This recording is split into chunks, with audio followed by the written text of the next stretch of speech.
All right, so this is problem 6 for the baby real analysis problem set as far as supplementing the baby real analysis playlist on YouTube.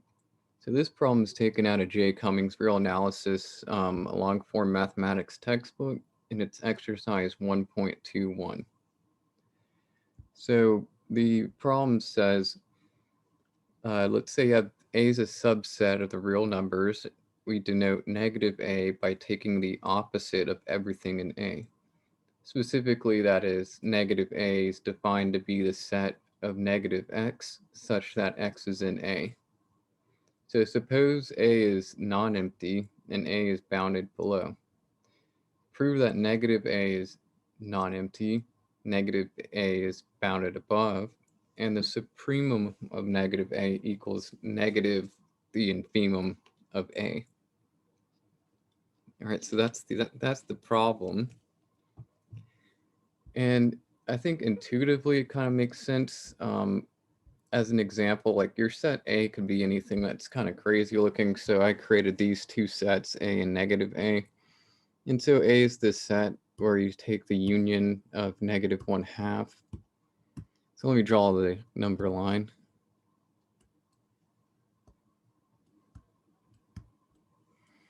Okay, so let's say at the center, here's 0. A, so I take negative 1/2 as part of that. Let's say this is negative 1/2. Then I have the set 1 to 2.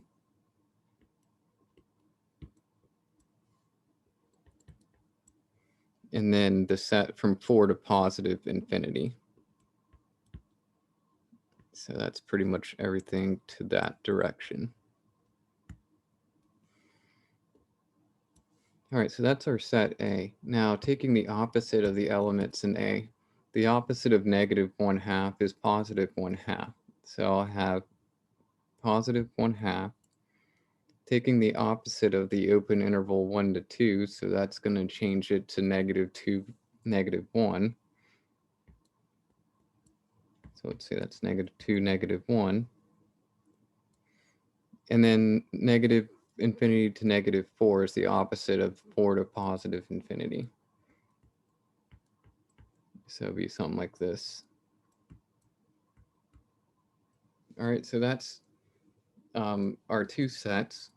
And the supremum of negative A is 1/2. That's our sup of negative A. The infimum, so that's, again, the supremum is the least upper bound. The least upper bound in this case is 1/2 for the set negative A, and it's part of the set. Now for A, the greatest lower bound for A is negative 1/2. So this is the infimum is negative 1/2. So this is inf of A. And then you could clearly see negative 1/2 is the opposite of positive 1/2. So we have negative inf of A, right? That's negative of negative 1/2. And that gives us positive 1/2. And that is the supremum of negative A.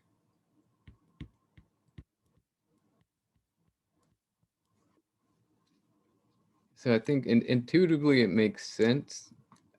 Proving it is a little bit of a different story. So this is just a picture representation of a particular set A with its the opposite of negative A, or A being negative A.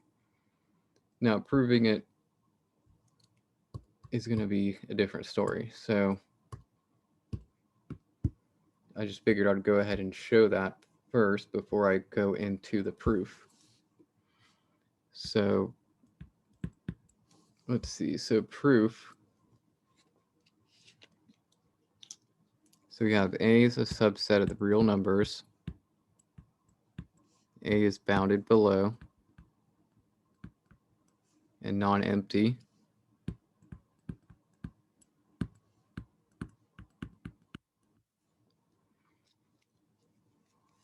So we wish to show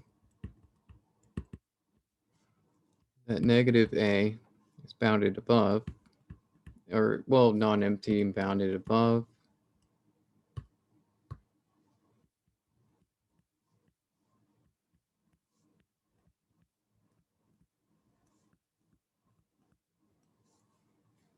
And then sup of negative A is the negative infimum of A. That's what we're wishing to show.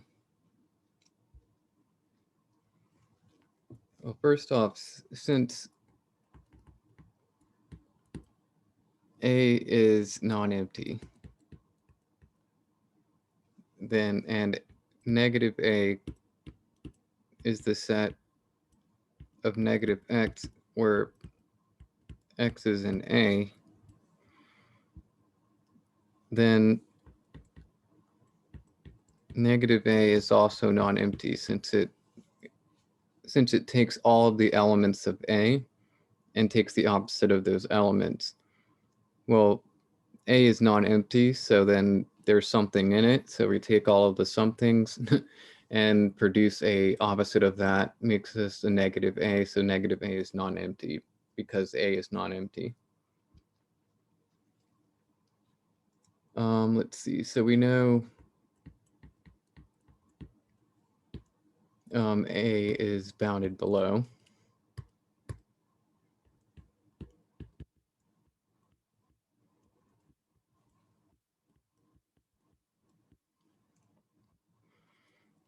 So let's say let W be a lower bound for A.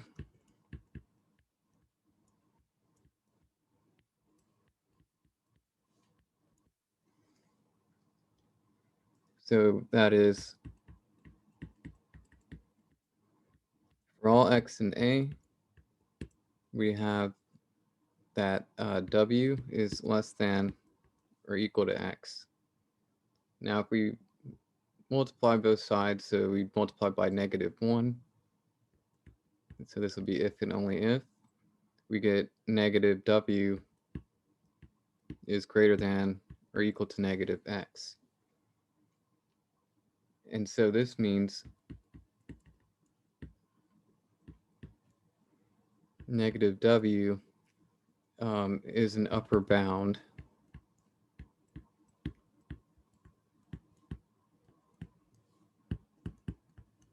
for negative A, since this holds for all x and x, since negative x is less than or equal to negative W for all x in A, and so that holds for all x in negative A, or negative x in negative A.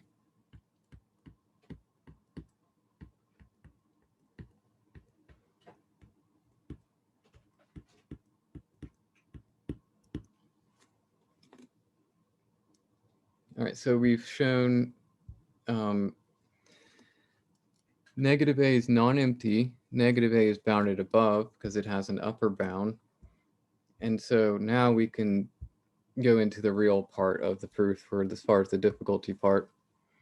So we know R has the completeness property.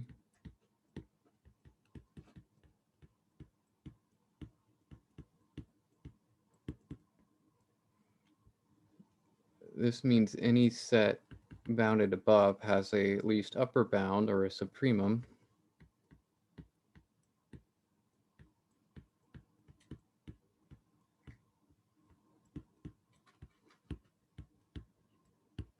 It has a supremum in the reals. Let's say it has a sup in the reals, and any set that's bounded below has an infimum or inf in the reals.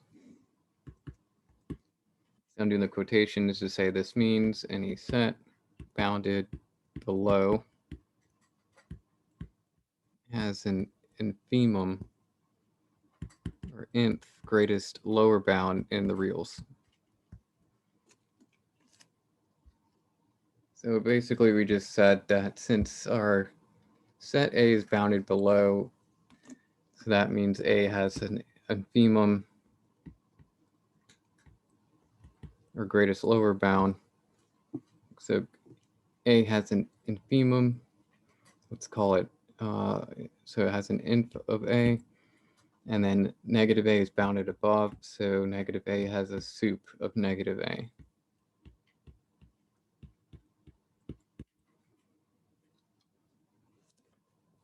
All right, and so we need to show that the supremum of negative A is equal to the negative infimum of A. So instead of writing imp A sup negative A, I'm going to call the infimum of A alpha, and I'll call the supremum of negative A beta. So we basically need to show that beta equals negative alpha. Now, the thing with analysis is that we can do this by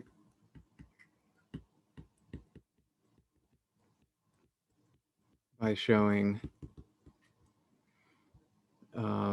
beta being less than or equal to negative alpha, and negative alpha being less than or equal to beta.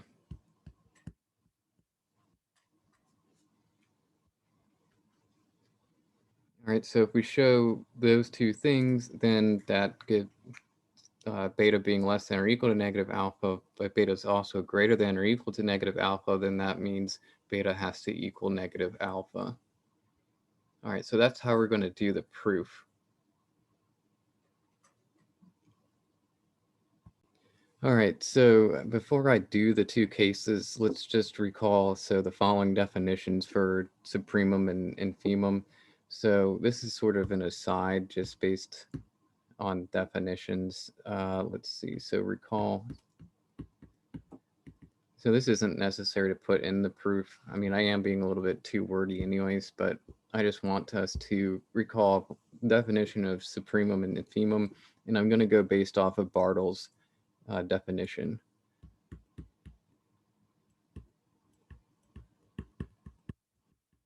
So it's from Bartle's Intro to Real Analysis textbook, 4th edition.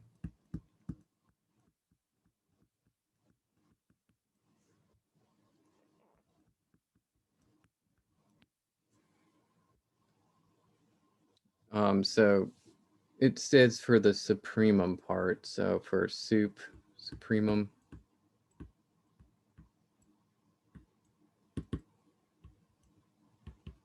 U is a supremum of some set, let's say set B, if you have two conditions. U is an upper bound for B,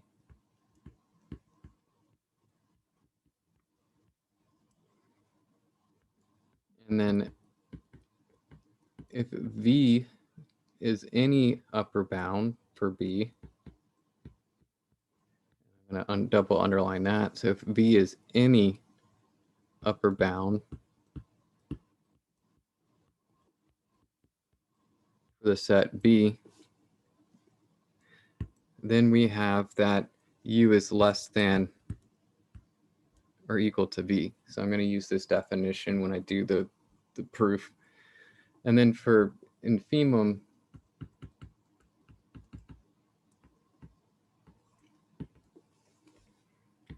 W is the inf of B if W is a lower bound for B,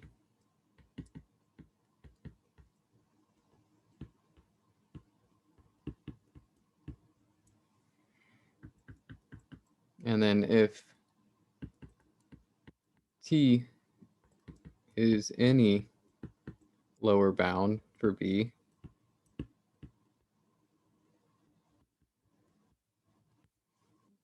then we have that T is less than or equal to W, right? Because W's got to be the greatest lower bound. So any lower bound's going to, it could be W or it could be another lower bound. All right, so that's why we're going to have T be less than or equal to W. And then for the supremum, V being any upper bound for B. So the soup, remember, is the least upper bound. So that's why we have U being less than or equal to V. Now it is possible that V could be U, or V could be any other upper bound. So that's why we have U being less than or equal to V. So that's like an aside, and that's going to be important as far as when I do the proof. So we have these two cases. So I want to show that beta is less than or equal to negative alpha, and then negative alpha is less than or equal to beta.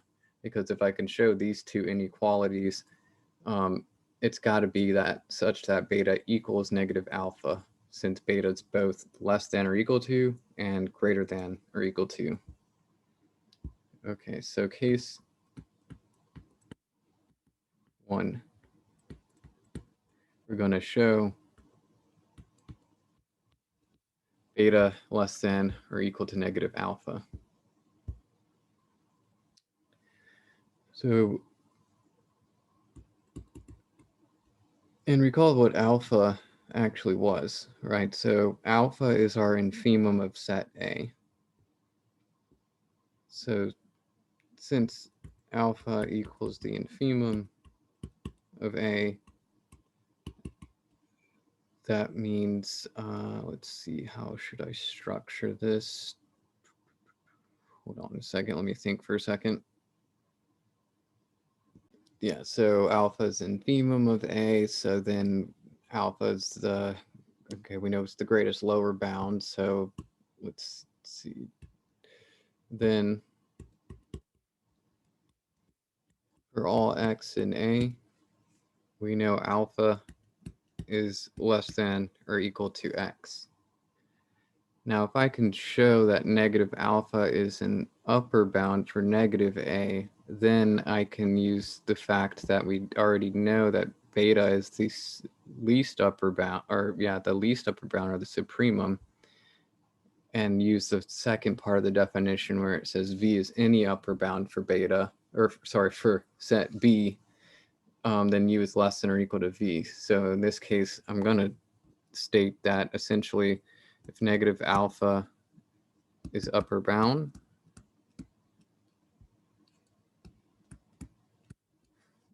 that means since we established that beta is our least upper bound or supremum, then we would say that beta is less than or equal to negative alpha.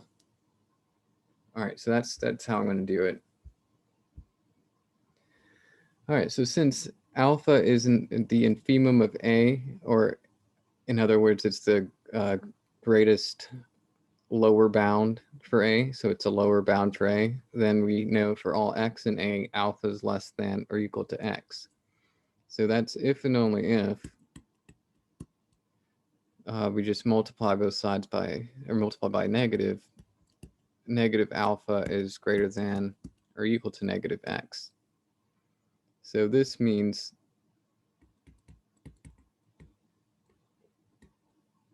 negative alpha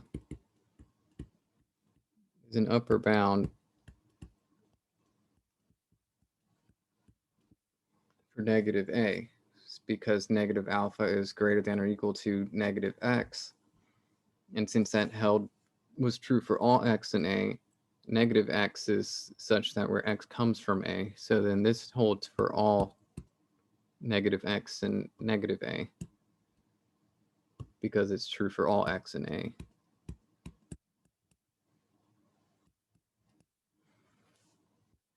All right, so since that negative alpha is an upper bound for negative A, and we established that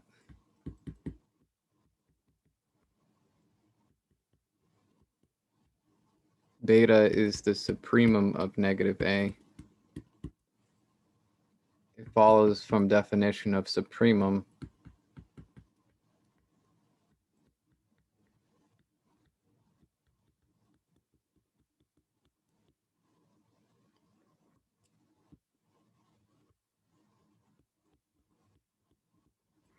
so it follows from the definition of sup, where specifically if V is any upper bound for some set, then that means the least upper bound is less than or equal to what any other, or any upper bound, whether it is that least upper bound or any other upper bound.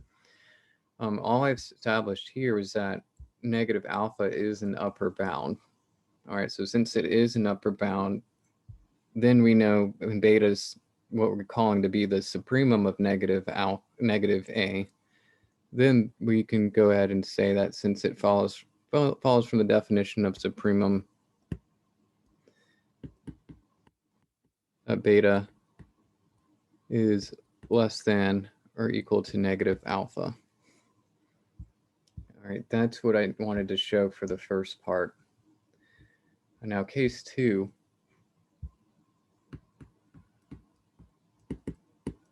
We need to show, in this case,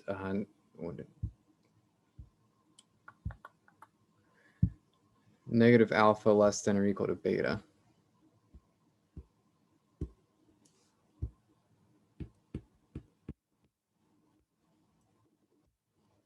Well, if we show this, I can also show this by doing, that's true if and only if alpha is greater than or equal to negative beta.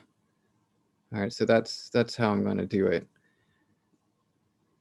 Because yeah, I can show this part and then just multiply by negative, so then I have the flips in the equality sign so that we have negative alpha less than or equal to beta. And so keep in mind, what was alpha? Alpha was the infimum of A. And based on definition of infimum,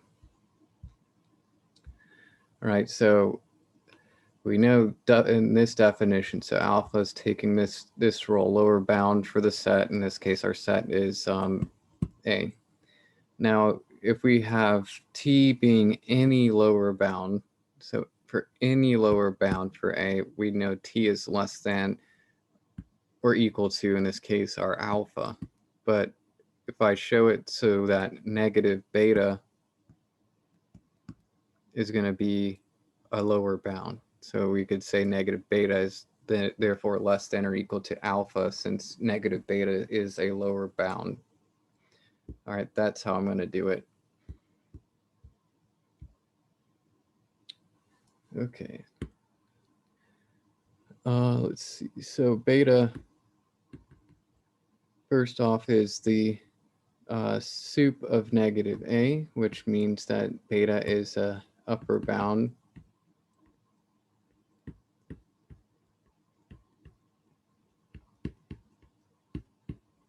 For negative A. So that means for all elements, let's say all elements y and A, negative A, we have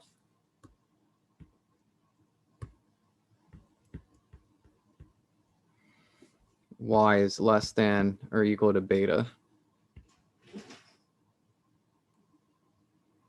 And that's for y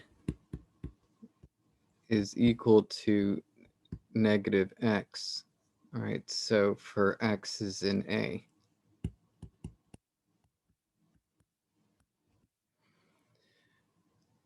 So we're multiplying both sides by a negative, so this will be if and only if we have negative y is greater than or equal to negative beta. Well, what was, and again, this is for all y, which y is equal to negative x for x is in A.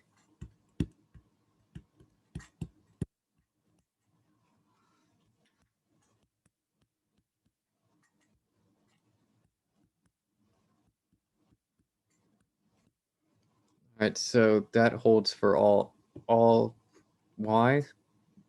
Y is negative x, so I can go ahead and state that since I have negative y, that's negative of negative x greater than or equal to beta.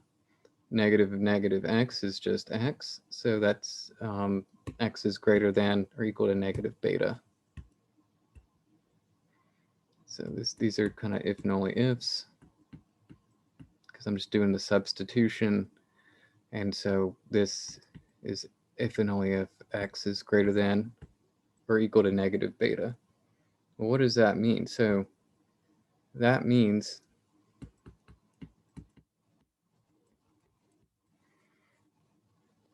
so this holds, so that means,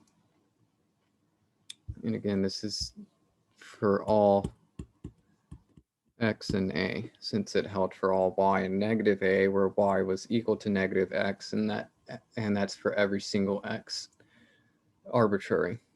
So since that holds for all x and a, then that means negative beta is a lower bound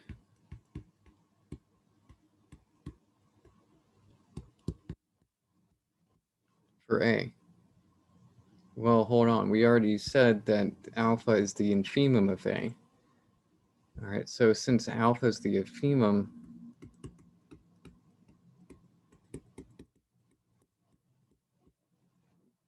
then that means negative beta is going to be less than or equal to alpha, since we have for the definition of infimum that if, for instance, so this will be like our negative beta is taking the role of a lower bound for our set A. Therefore, negative beta is going to be less than or equal to alpha, which needs alpha is our greatest lower bound for A.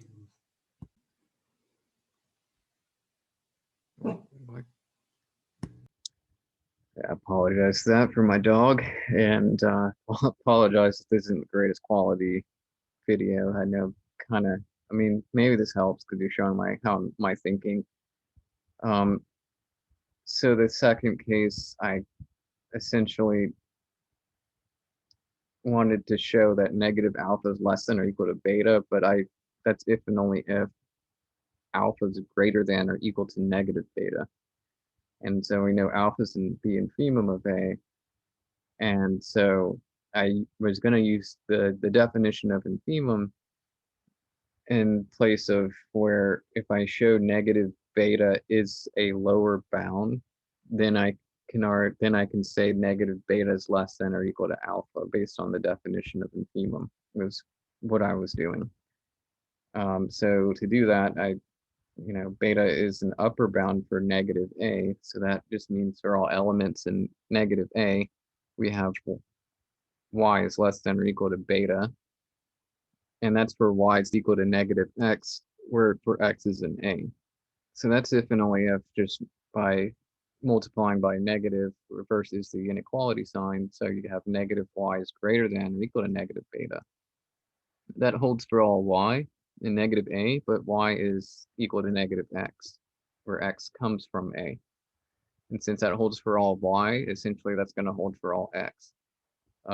So I got substituting negative x in for y, so that's negative of negative x. So that's going to be greater than or equal to negative beta, which gives me x greater than or equal to negative beta. So that shows that negative beta is a lower bound for a. And so based on the definition of infimum, where it says if we have any lower bound for some set, then that is going to be less than or equal to the infimum of the set. So alpha is the infimum, so negative beta is less than or equal to alpha, which then we can state, so that's if and only if, multiplying by negative, so that's going to give me beta is greater than or equal to negative alpha. All right, so based on our two cases,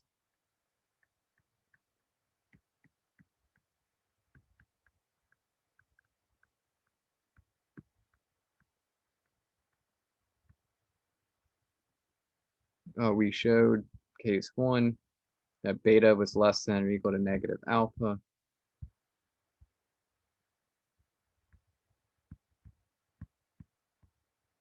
And then from case two, that beta is greater than or equal to negative alpha.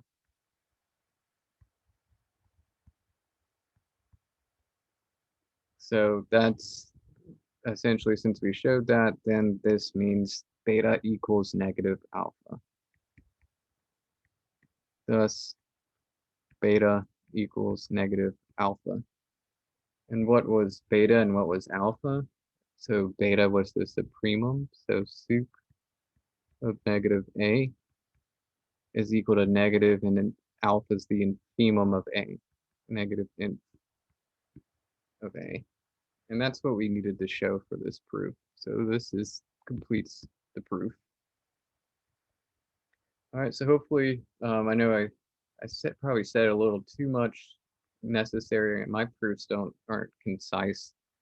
I hope that's not too bad for the viewer. But I did do this yellow stuff just to recall the definition that I'm using for supremum and infimum, and that's how I applied it to these two cases.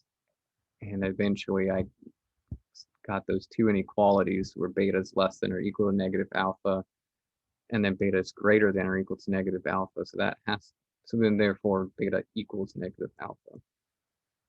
All right, so that completes the proof, and this is it for problem 6.